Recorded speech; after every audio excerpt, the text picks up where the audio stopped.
हर बार की तरह खोलते हैं एक और नए टॉपिक के पीछे का पर्दा। 10 नवंबर 2025 एक i20 का HR26CE7674 सुबह सुबह 7:30 बजे फरीदाबाद से बादरपुर बॉर्डर से क्रॉस करके दिल्ली में एंटर करती है। फिर वो सराय काले खान से अर्जुन जेटली स्टेडियम के साइड से 3:19 पर रेड फोर्ट के पार्किंग एरिया में रुकती है और फिर 3 घंटे और कुछ मिनटों बाद लगभग 6:28 के आसपास वो कार पार्किंग से निकलती है और नेताजी सुभाष मार्ग की ओर चलने लगती है। ट्रैफिक होने के कारण गाड़ी स्लो चल रही थी। 6:51 पे वो कार रेड फोर्ट के गेट नंबर 1 के नजदीक आ जाती है और 6:52 पर इस गाड़ी से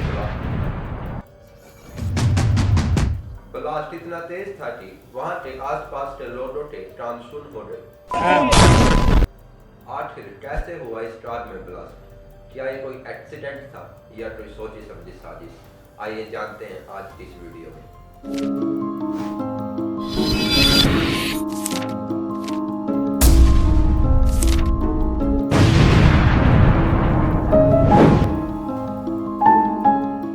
ब्लास्ट इतना तेज था कि उसकी गूंज 3 किलोमीटर दूर तक सुनाई दी। कुछ सेकंड के लिए तो पास की मेट्रो ट्रेन भी हिल गई। जिस टाइम पे ब्लास्ट हुआ है उस टाइम हम ठीक लाल किले के नीचे मेट्रो में थे और मेट्रो पूरी हिली है उस टाइम पर। ब्लास्ट की इंफॉर्मेशन मिलते ही दिल्ली क्राइम ब्रांच और दिल्ली स्पेशल ब्रांच स्पॉट पे पहुंच जाती है। दिल्ली पुलिस कमिश्नर सतीश टोलचा कहते हैं कि जब कार में ब्लास्ट हुआ तब कार पार्क नहीं थी बल्कि स्लो मूवमेंट में थी और चलते चलते कार में एक्सप्लोजन हुआ है।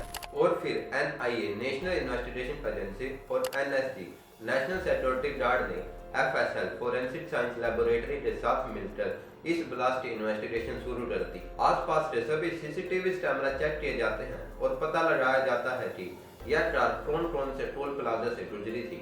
कार का नंबर चेक करने पर पता चला कि यह कार 2014 में ली गई थी और सलीम नाम पे रजिस्टर थी। सलीम हरियाणा के गुड़गांव शहर में रहता था।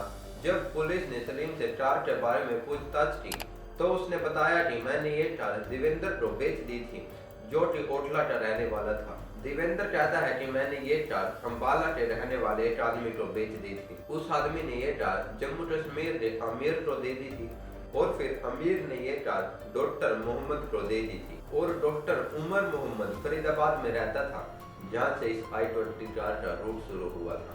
लेकिन ब्लास्ट तक भी यह गाड़ी सलीम के नाम पे ही थी। लेकिन ये सब सेकंड हैंड कार इंडस्ट्री में कॉमन था।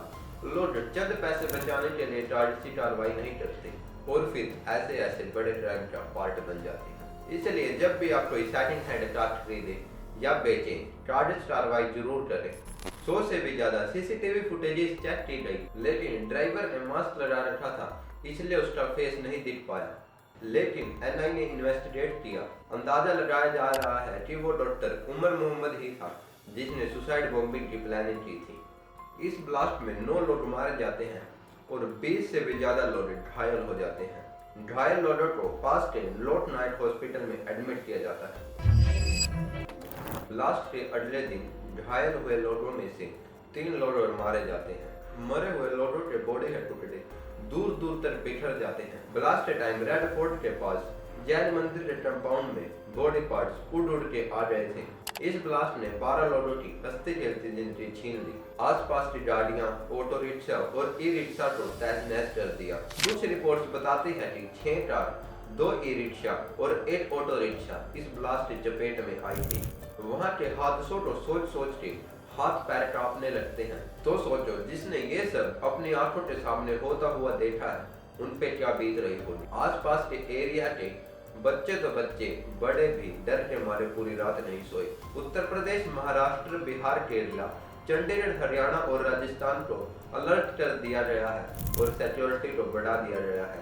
इन्वेस्टिगेटर का मानना है कि ब्लास्ट कहीं और प्लान हो सकता है। कार की स्लो स्पीड और ट्रैफिक की वजह से ब्लास्ट सिग्नल पे ही हो गया होगा।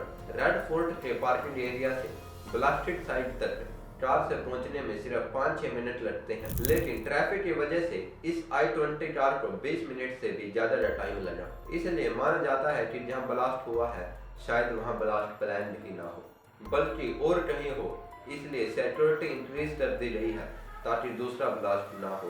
इस ब्लास्ट का कनेक्शन 10 नवंबर 2025 को जो 2900 kg का बम बनाने वाला मटेरियल मिला था, उससे लगाया जा रहा है। एक्सप्लोजन के मटेरियल के साथ साथ गन्स, राइफल्स, टाइमर, बैटरीज और एमओ भी मिली है। इस मामले में कुल 5 डॉक्टर शामिल थे, उन्हें अरेस्ट कर लिया गया है।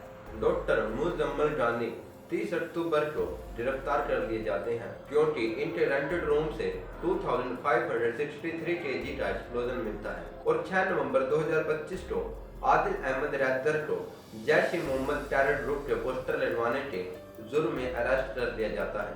डॉक्टर शहीन शायद इस मॉड्यूल का हिस्सा थी और उन्हें अरेस्ट कर लिया जाता है। ये बच्चों का ब्रेन वॉश करती थी। डॉक्टर मुजम्मिल शकील के घर 350 kg का एल्यूमिनियम नाइट्रेट मिलता है और अरेस्ट कर लिए जाते हैं। उमर मोहम्मद को भी इस मॉड्यूल का हिस्सा माना जाता है। फोरेंसिक साइंस लैबोरेटरी को साइट से 40 सैंपल, कार्ट्रिज और एमओ को चेक करने के बाद पता चला कि इस ब्लास्ट में सिर्फ एमोनियम नाइट्रेट ही यूज नहीं हुआ, बल्कि आरटीएक्स, टीएनटी, एचएमएक्स जैसे हाई ग्रेड एक्सप्लोजिव भी यूज हुए थे। अभी भी इन्वेस्टिगेशन जारी है। जैसे ही इसके बारे में और डिटेल्स का पता चलता है, आपको अपडेट कर दिया जाएगा। ऐसे ही रिसर्च बेस्ड डॉक्यूमेंट्री के लिए चैनल को सब्सक्राइब करें और बेल नोटिफिकेशन को ऑन कर लें ताकि सभी अपडेट्स आप तक पहुंच सकें। धन्यवाद।